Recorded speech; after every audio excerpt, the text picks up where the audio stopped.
Hello friends, today we're going to read Giraffes Can't Dance. Giraffes Can't Dance.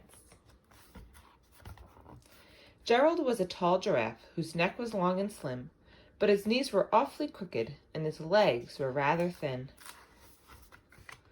He was very good at standing still and munching shoots off trees, but when he tried to run around, he buckled at the knees.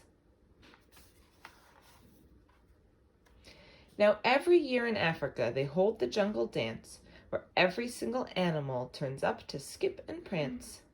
And this year when the day arrived, poor Gerald felt so sad, because when it came to dancing, he was really very bad.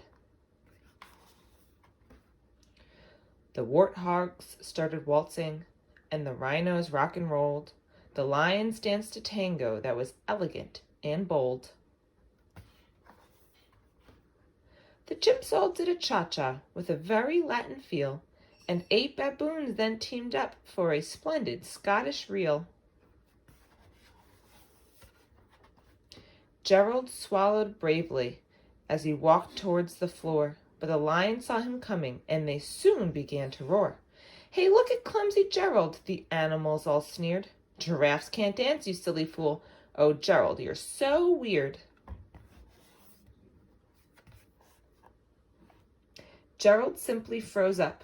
He was rooted to the spot. "They're right," he thought. "I'm useless. Oh, I feel like such a clot." So he crept off from the dance floor, and he started walking home. He'd never felt so sad before, so sad and so alone. Then he found a little clearing, and he looked up at the sky. "The moon can be so beautiful," he whispered with a sigh.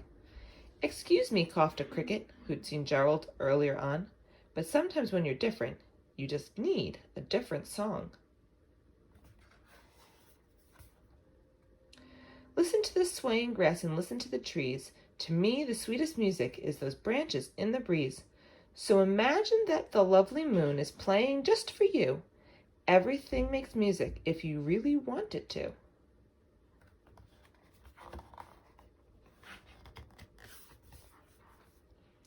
With that, the cricket smiled and picked up his violin. Then Gerald felt his body do the most amazing thing. His hooves had started shuffling, making circles on the ground. His neck was gently swaying, and his tail was swishing round.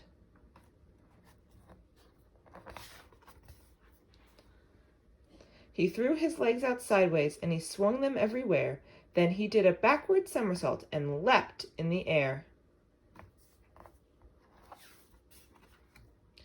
Gerald felt so wonderful, his mouth was open wide. "I am dancing, yes, I'm dancing, I am dancing," Gerald cried.